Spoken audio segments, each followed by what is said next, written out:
Hello everyone, आशा करता हूँ सब बहुत अच्छे से होंगे। भगवान आप सबको बहुत खुश रखे। आज हम डिस्कस करने वाले हैं कि ट्रेडिंग करियर का हम प्लानिंग कैसे करें, क्योंकि ट्रेडिंग की सबसे बड़ी प्रॉब्लम क्या है कि यहाँ ये एक बहुत बड़ा जंगल है। यहाँ पे ना फंसना बहुत आसान है। मतलब आप इल्यूजन में बहुत टाइम तक रह सकते हो कि आप सही दिशा में हो कि नहीं हो। तो किस तरीके से हमें प्लानिंग करनी है, प्लीज़ अपना फोकस और टाइम मुझे दीजिए। मैं वादा करता हूँ आपका 1 मिनट भी यहाँ पे वेस्ट नहीं होगा। फर्स्ट पॉइंट है 4 ट्रेड क्वाड्रेंट की right profit, right loss, wrong profit और रॉन्ग लॉस। मैं इस क्वाड्रेंट के बारे में बात करूँ, इसके बारे में थोड़ा सा डिस्कस कर लेते हैं। अच्छा, ट्रेडिंग का अगर मैं मूल गुरु मंत्र बताऊँ ना, वो होता है बात मानना। मैं आपको सच बता रहा हूँ, 4 साल लग गए मुझे आखिरी में इस चीज़ पे आने में। अगर आप बात मान लेते हैं, आप मान लेते हैं कि भाई अगर मैं सही रास्ते पे धीरे धीरे धीरे चलूँगा तो हो जाएगा। अगर आप ये छोड़ेंगे कि मैं बहुत स्मार्ट हूँ, मैं बहुत शाना हूँ, मैं बहुत आराम से बहुत जल्दी पहुँच जाऊँगा, और जो लोग चीज़ें बताते हैं वो औरों के लिए बताते हैं, मेरे साथ नहीं होंगी, वो आपकी बहुत बड़ी बेवकूफ़ी है। ठीक है, क्योंकि सबसे ज़्यादा ट्रेडिंग में जो टाइम जाता है वो जाता है ये हम्बल होने में कि हाँ, मैं नहीं हूँ मार्केट से ऊपर, मैं नहीं हूँ रूल से ऊपर, मैं नहीं हूँ जो मुझसे एक्सपीरियंस लोग हैं जैसे सर बता रहे हैं, मैं उनसे ऊपर नहीं हूँ। तो जो मुझे बताया जाएगा मैं उसको करूँगा तो मैं सक्सेस हो जाऊँगा। अब मैं आपको इसको एक्सप्लेन कर देता हूँ।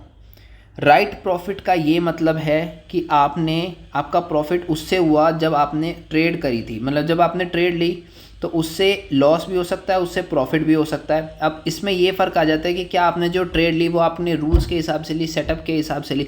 अगर आपने अपने सेटअप के हिसाब से नहीं ली है वो ट्रेड और उसमें आपका प्रॉफिट हो रहा है तो वो आ जाता है रॉन्ग प्रॉफिट के अंदर।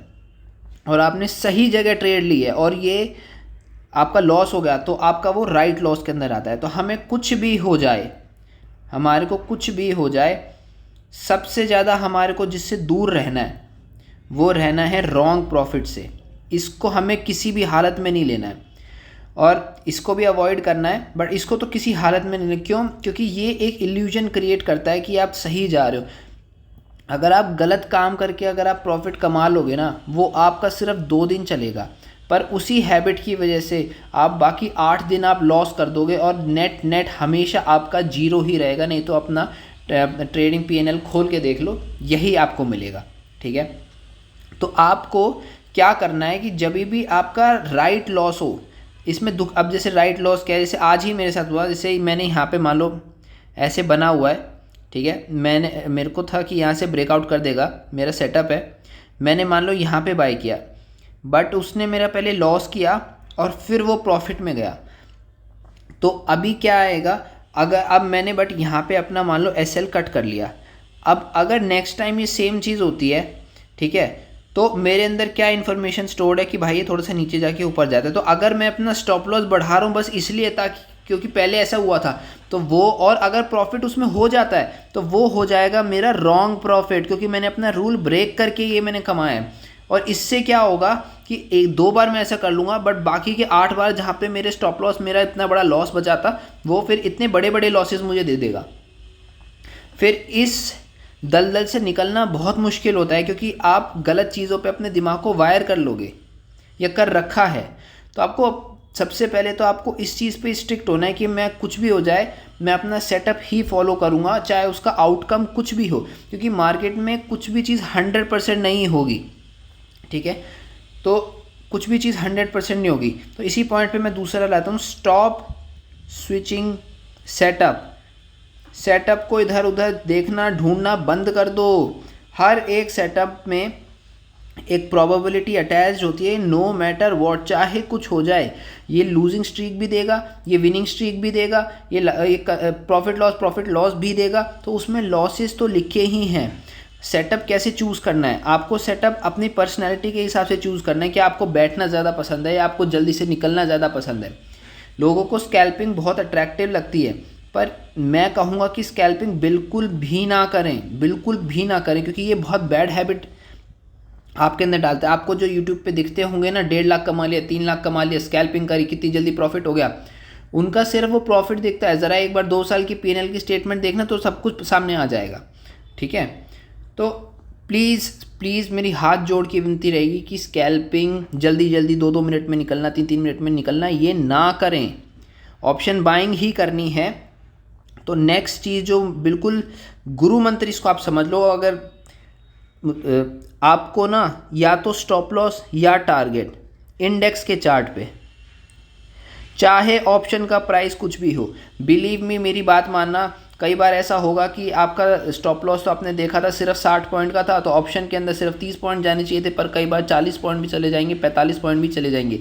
बट वो ना जब प्रॉफिट आएगा आपके, मान लो इंडेक्स में 100 पॉइंट का था, तो कई बार 70 पॉइंट भी ऑप्शन प्रॉफिट दे देगा, तो वो कैलकुलेट हो जाता है। बट अगर आप इस रूल से स्टिक रखोगे ना अपने आप को बिगनिंग स्टेज में, स्टॉप लॉस या टारगेट, तो आपके बहुत आने वाले साल बच जाएंगे। क्योंकि मेन प्रॉब्लम क्या होगी, फिर आप और बाकी और ट्रेडर्स को देख के आप देखोगे यार अब मुझे लग नहीं रहा है यहाँ से मार्केट वर्क करेगा कि नहीं, तो मैं चलो पहले निकल जाता हूँ।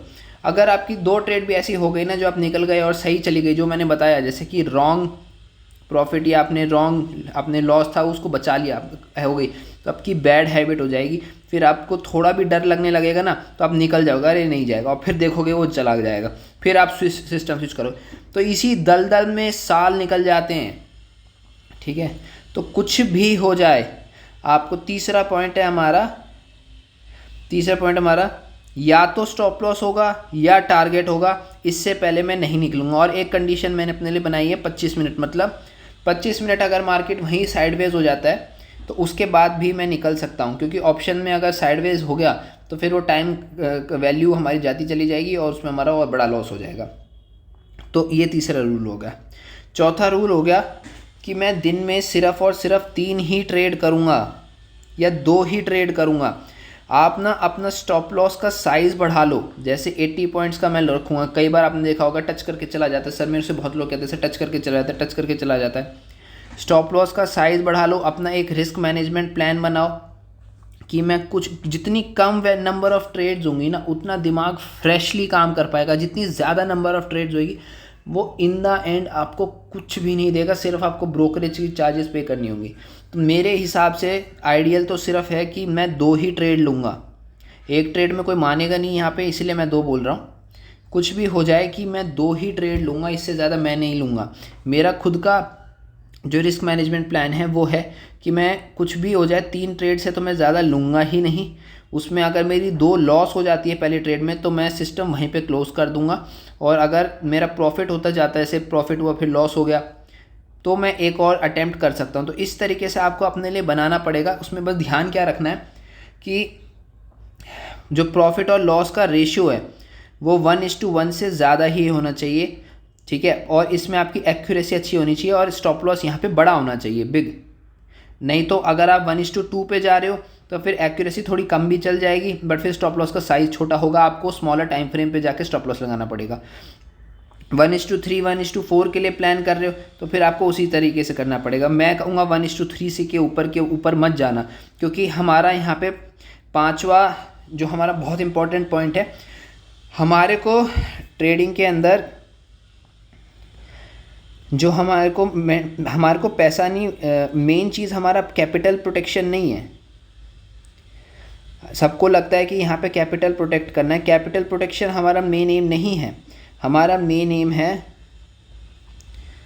Confidence protection. हमारा मेन एम है कॉन्फिडेंस प्रोटेक्शन। ठीक है, कॉन्फिडेंस प्रोटेक्शन क्या, आपने देखा होगा कि कई बार अगर 3 दिन लगातार लॉस हो गया तो चौथे दिन लेने में बहुत डर लगता है ना। तो हमारा मेन एम है कॉन्फिडेंस प्रोटेक्शन। अब करना क्या है, कैसे कॉन्फिडेंस प्रोटेक्शन होगा? सबसे ऊपर हेडलाइन तो यही आती है, बात मानने से। बात क्या माननी है? जो आपने अपने लिए रूल सेट किए हैं। ठीक है, दूसरा, अगर आप ऑप्शन बाइंग कर रहे हो तो आपको भी पता है अगर आप एक दिन में 10% का रिटर्न ले रहे हो, महीने में अगर आप 60-70% का रिटर्न ले रहे हो तो यार ये बहुत ज़्यादा है और अच्छा है। ठीक है, अगर इसी को स्केल करेंगे तो हम बहुत बड़ा पैसा बन सकता है। तो इसके लिए हमें करना क्या होगा, हमारे को जो बिल्कुल क्लीन इन्वायरमेंट आएगा, मैं अभी क्लीन इन्वायरमेंट समझा ही देता हूँ। जैसे मान लो 5 मिनट के चार्ट में मार्केट अप ट्रेंड कर रहा है, यहाँ पे मार्केट क्लोज हो गया, नेक्स्ट डे 1 मिनट की कैंडल हल्की सी ऊपर गई, नीचे आई, यहाँ पे रेंज बना रही है, तो यहाँ पे आपने बाय कर लिया और आपका प्रॉफिट हो गया। यहाँ पे साइडवेज में कुछ नहीं था, हल्का सा था और एक क्लीन अप ट्रेंडिंग मार्केट था, ठीक है। यहाँ पे आपने किया, यहाँ पे आप चल रहे हो। फिर एक दिन आता है जहाँ पे मार्केट ऐसे अब जा रहा है, एकदम से बड़ी रेड कैंडल बना दी, फिर यहाँ बीच में क्लोज हो गया। फिर अगले दिन थोड़ा सा ऐसा गया, ऐसा किया, यहाँ कुछ ट्रैप व्रैप किया, फिर यहाँ साइडवेज बंद हो गया। अब आपने देखा कि मार्केट एक रेंज में जा चुका है। अब जब मार्केट रेंज में जा चुका है ना, हो सकता है कि आपने इस दिन प्रॉफिट ना बनाया हो, इस दिन प्रॉफिट ना बनाया हो, तो अब आपके अंदर इसका पेन आ जाएगा कि भाई मैंने इस दिन तो प्रॉफिट बनाया नहीं, इस दिन बनाया नहीं, तो अब मैं बना लेता हूँ। तो उस रेंज वाले दिन अगर आप छोड़ दो, ना करो ट्रेडिंग, पैसा बचा लो अपना, तो आपका कॉन्फिडेंस भी बच जाएगा और आपका पैसा भी बच जाएगा, और उसके बाद जब फिर ट्रेंडिंग मार्केट आएगा तो वहाँ पे आप कमा सकते हो। बट यहाँ पे क्या है, आदमी ईगो पे ले लेता है, नहीं मैं तो कमाऊँगा, मैं तो सारे करके दिखाऊँगा, तो वो गलत है, वो बहुत गलत है। आप सिर्फ अपना ही टाइम वेस्ट कर रहे हो, अपने घर वालों का टाइम वेस्ट कर रहे हो, आगे जाके आपको सिर्फ एक लायबिलिटी बन जाओगे अपने परिवार के लिए, और कुछ नहीं हो पाएगा। तो यहाँ पे बात मान के चलनी होती है कि मैं मार्केट है, मार्केट के अंदर बहुत बड़े बिग प्लेयर हैं, मैं इन सब के सामने बस इतना सा छोटा सा एक छोटा सा हिस्सा हूँ। मुझे बस अपना दाल पानी लेके जानी है, 60-70 हज़ार रुपये जो आपका है, मुझे हल्का फुल्का लेके जाना है और अपने घर चले जाना है। मैं मार्केट नहीं चला रहा हूँ, ये लोग मार्केट चला रहे हैं, मुझे इनसे कोई लेना देना नहीं है, इनकी मतलब इनसे है, बट मुझे इनकी तरह नहीं बनना है, क्योंकि ना मेरे पास इनकी टेक्नोलॉजी है, ना मेरे पास इनकी रीच है, ना मेरे पास कुछ है, ना मेरे पास कुछ भी नहीं है। तो ये वो लोग हैं जो हर मार्केट में कमा सकते हैं, मैं सिर्फ वो हूँ जो क्लीन इन्वायरमेंट में कमा सकता है। मतलब मेरा सेटअप बनेगा, मेरी इन्वायरमेंट साफ़ होगा, इन्वायरमेंट से मैं इसके ऊपर एक डेडिकेटेड वीडियो भी बना दूंगा। इन्वायरमेंट का मतलब चॉपी नहीं होना चाहिए, लेफ़्ट आप ऊपर के मार्केट है, आप डाउन साइड की ट्रेड नहीं लेने होनी चाहिए सपोर्ट पे, कहीं आप यहीं ले दो फिर यहीं से घूम जाए। तो ये सारी चीज़ें ध्यान रखनी होती है, ठीक है। 7वां पॉइंट मैं बोलूँगा जर्नलिंग। जर्नलिंग बहुत ही ज़रूरी है, it is very very very crucial, ठीक है। जर्नलिंग बहुत ही ज़्यादा ज़रूरी है। जर्नलिंग आप कैसे कर सकते हो, मैं आपको इसका एक इजी एग्जांपल देता हूँ। जैसे मान लो कोई भी चार्ट बना हुआ है, ठीक है, एक सेकंड रुको। तो गाइस सपोज करिए कि एक चार्ट बना हुआ है, तो आप ऐसा कर सकते हैं कि आप अपने लैपटॉप कंप्यूटर जो भी है, एपिक पेन डाउनलोड कर लीजिए। आपने जिस भी कैंडल पे बाय किया, यहाँ पे आप यहाँ पे वाइट गोला बना लीजिए कि मैंने यहाँ बाय किया, और जहाँ पे भी आप निकल गए वहाँ पे आप ये येलो बना लीजिए। मैं तो ये वाला चार्ट यूज़ करता हूँ, तो आप येलो बना लीजिए, या कुछ भी ऐसी इंडिकेशन कि मैं अब यहाँ पे निकल चुका हूँ, अपने कलर कोड, तो इतना आसान हो जाएगा। फिर यहाँ पे आप लिख दीजिए कि मैंने ये किया वो किया, कितने पॉइंट्स कैप्चर किए, ये किया, क्या वो टाइम था, उन सब की इतने लिखने की जरूरत, बस ये इमेज ही ले लो, इस इमेज में लिख दो अपना सारा जो जो आपने गलती की, ठीक है, जो भी आपने मिस्टेक की, जो फिर आपने यहाँ से सीखा, और फिर उसको निरंतर आप उसको याद करते रहो, तो वो आपकी मेमोरी में बैठ जाएगी, ठीक है। तो ऐसे आपको चलना है। तो एक रिस्क मैनेजमेंट का मैं आपको एक बहुत बड़ा पॉइंट बताऊंगा यार। मैंने आपको बताया मेन चीज़ है बात मानने की, तो प्लीज़ बात मान लेना। आप बहुत सारे पेन से बच जाओगे, बहुत सारी परेशानियों से बच जाओगे जब तक 6 मंथ्स लगातार प्रॉफिटेबल नहीं हो जाते। क्वांटिटी को 60 या 90 से ऊपर मत लेके जाना। मैं बैंक निफ्टी की बात कर रहा हूँ, मैं बैंक निफ्टी में ट्रेड करता हूँ, मत लेके जाना, बिल्कुल भी मत लेके जाना। ये 90 हो गया हायर एंड, जिनके पास बहुत पैसा है, 30 हो गया नीचे का, 90 हो गया अपसाइड का, इससे ऊपर मत लेके जाना। क्वांटिटी 15 नहीं होनी चाहिए, हमेशा 30 ही होनी चाहिए, चाहे कितना ही बड़ा बिगनर हो। 90 से ऊपर बिल्कुल नहीं होनी चाहिए, चाहे कितना ही वो हो, जब तक 6 महीने से ज़्यादा प्रॉफिटेबल ना हो। 6 महीने के बाद आप मुझे ही बताने लग जाओगे, मुझे मत बता, मुझे सब कुछ आता है, ठीक है, अगर आप प्रॉफिटेबल बन जाते हो तो। क्योंकि 6 महीने में होएगा नहीं, वो बहुत टाइम लगेगा, ठीक है। अगर आप डेडिकेटेड डिसिप्लिन से करोगे तो 6 महीने में पॉसिबल है। तो मैं ये कह रहा हूँ कि क्वांटिटी मत बढ़ाना। क्यों मैं ऐसा बोल रहा हूँ, बहुत सारे चैलेंजेस आती है, लूजिंग स्ट्रीक्स आती है, ठीक है। लाइफ में और भी पीछे 4 चीज़ चल रही होती है। जब क्वांटिटियाँ बड़ी होती है तो ये वहाँ पे उतना ज़्यादा पेन भी होता है। तो मैंने बताया कॉन्फिडेंस और मेंटल कैपिटल हमारे को बचाना है। तो अगर पैसा कम होगा, मतलब अगर आप कम पैसा लगाओगे, उसी में प्रैक्टिस करोगे, तो आपकी जितनी सारी मिस्टेक्स हैं, ठीक है, जितनी सारी मिस्टेक्स हैं वो सारा ही आप 60 क्वांटिटी में ही सीख लोगे। फिर वही मिस्टेक आपको 90,000 का लॉस नहीं देगी, वो आपको सिर्फ 2,000 का लॉस देगी। आप सीख लोगे, आप बढ़ जाओगे आगे। क्योंकि मार्केट जो है, अगर आप 20 साल से प्रॉफिटेबल हो, उसके बाद भी जाके आप अगर नूब वाली हरकत कर देते हो, मान लो आप ट्रेंडिंग मार्केट है यहाँ पे सेल करके बैठ गए, तो मार्केट आपको पनिश करेगा, चाहे आप 50 करोड़ के कैपिटल से कर रहे हो। तो ये सारी मिस्टेक्स जब तक नहीं निकलेंगी अंदर से, तब तक आप प्रॉफिटेबल नहीं बन सकते। तो प्लीज़ मेरी रिक्वेस्ट है, क्वांटिटी मत बढ़ाना। क्योंकि जो आप अगर आप सुनते होगे ना कि ऑप्शन बाइंग क्यों बर्बाद है, किसी के पास 2 लाख का कैपिटल था, उसने 30 लाख कैपिटल कर लिया और आज की डेट में उसका घर बिक गया है, फलाना फलाना, ये सब ड्रामा। उसने 2 लाख से 30 लाख किया ही ऐसे है, ट्रेंडिंग मार्केट में क्वांटिटी लगा दी होगी तेज़ी से, फिर सब कुछ चला गया। क्योंकि मार्केट सीधा ऐसे नहीं चलता ना, मार्केट के बहुत सारे फेजेस होते हैं, मार्केट की बहुत सारी कहानियाँ होती है, अलग अलग दिन अलग अलग टाइप की कहानी बनती है। तो सिर्फ एक तरीका है मार्केट में प्रॉफिटेबल होने का। लास्टली अब मैं कंक्लूड करना चाहूँगा, बिल्कुल एक ही तरीका है मार्केट में। वो तरीका ये है कि आप एक सिस्टमैटिक डिसिप्लिन से, कि मैं 60 क्वांटिटी से करूँगा ट्रेड, 2 ट्रेड लूँगा, मैक्सिमम लॉस मेरा होगा 100 पॉइंट, 6,000 रुपये का। हर दिन मैं ट्रेड करूँगा, मंथ ऑन मंथ मेरा टारगेट रहेगा 400 पॉइंट्स या 300 पॉइंट, 100 पॉइंट, जो आपका निकल जाए। पहले तो टारगेट होगा प्रॉफिटेबल होने का, ठीक है। ऐसे मंथ वाइज आप चैन बनाओगे, फिर 6 मंथ का आपका बैरियर कंप्लीट होगा, फिर आप क्वांटिटी बढ़ाओगे, फिर आप 3 महीने में क्वांटिटी बढ़ाओगे, फिर आप 3 महीने में क्वांटिटी बढ़ाओगे, और ऐसे फिर आप जैसे आप चाहो ऐसे आप कर सकते हो। ये 1 साल का मैंने आपको प्लान बता दिया, ठीक है। पर सिस्टमैटिक डिसिप्लिन से ही चलने पे इसका पैसा बन सकता है। ऐसा नहीं हो सकता कि रैंडमली किसी दिन आप क्वांटिटी बढ़ा रहे हो, क्वांटिटी घटा रहे हो। कोई मेरे से कहता है साइडवेज मार्केट में क्वांटिटी कम कर दो। अगर आप ऐसा कर सकते हो कि साइडवेज मार्केट आपने बहुत अच्छे से पहचान लिया, तो आप क्वांटिटी कम करो, वरना उसमें भी क्वांटिटी मत करो, क्वांटिटी सेम रखो। क्योंकि क्वांटिटी कम ज़्यादा करने से बैड हैबिट डेवलप हो जाती है कि जहाँ मुझे डर लग रहा है मैं क्वांटिटी कम कर लूँगा, जहाँ मुझे अच्छा लग रहा है वहाँ मैं क्वांटिटी बढ़ा लूँगा। और आप मार्केट नहीं हो भाई, मार्केट सुप्रीम है, नहीं पता कब क्या करेगा। तो मेरी यही राय रहेगी, क्वांटिटी हर ट्रेड में सेम रखो, स्टॉप लॉस टारगेट इंडेक्स पे देखो, हर ट्रेड होने के बाद जनरल करो, ट्रेड 1 ओवर होने के बाद सीट छोड़ के उठ जाओ, जो मैंने अपनी पुरानी वीडियोस में बताया हुआ है। 5 मिनट का वेट करो और एक ही सेटअप पे काम करो। हाँ, एक भी ये बहुत इंपॉर्टेंट पॉइंट तो मैं बताना भूल ही गया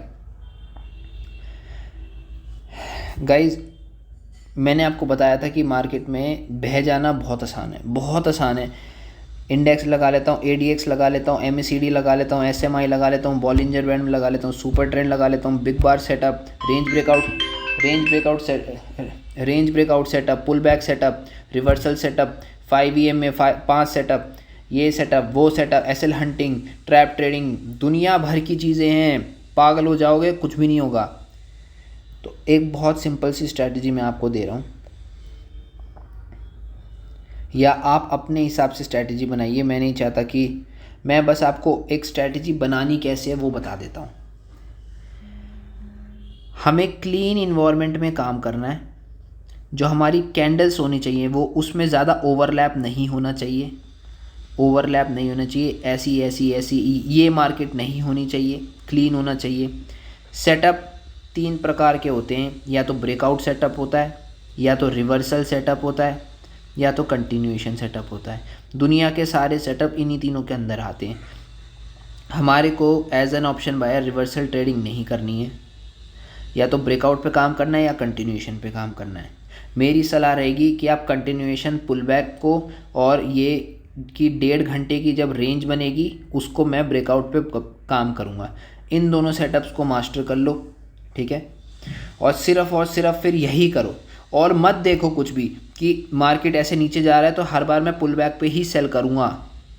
ऐसा नहीं होना चाहिए कि मार्केट ऐसे आया और यहाँ से ऐसे हल्का सा बना के ऊपर चला गया तो कल को आप ये वी सेटअप भी बना रहे हो। ये नहीं करना, आपको यहाँ पे लॉस लेके निकलना है ताकि आप 10 में से 10-12 पुल बैक ही ट्रेड करो, उसमें से 3 लॉस या 4 लॉस होंगे, वो आप मार्केट को दे दो। मैंने यही गलती करी थी कि मैंने ये पुल बैक को भी समझना चाहा, मैंने इस वी को भी समझना चाहा और मेरे दोनों ख़राब हो गए। आप ये मिस्टेक ना करें, ठीक है। एक तरफ पकड़ें कि मैं तो पुल बैक है मैं सेल करूँगा, जैसे भी आपका रूल्स जो भी बनता है कि मैं फिबोनाची लगाऊँगा, 0.5 पे आएगा, 0.6 पे आएगा, जहाँ पे भी आएगा मैं सेल करूँगा, इस पे रखे। अगर वो यहाँ से घूम जाता है तो उसको लॉस दे और निकल जाए वहाँ से, और दोबारा अगर कभी ऐसा बने तो आप पुल बैक ही ट्रेड करें। वहाँ पे ये ना सोचे कि यार लास्ट टाइम तो घूम गया तो कहीं अभी ना घूम जाए, ठीक है। तो मैं आशा करता हूँ, बहुत बड़ी वीडियो हो गई है बट मैं आशा करता हूँ आपको बहुत कुछ सीखने को मिला होगा गाइज़। अगर आपको ये अच्छी लगी हो वीडियो तो प्लीज़ मेरे चैनल को सब्सक्राइब करें। Thank you so much.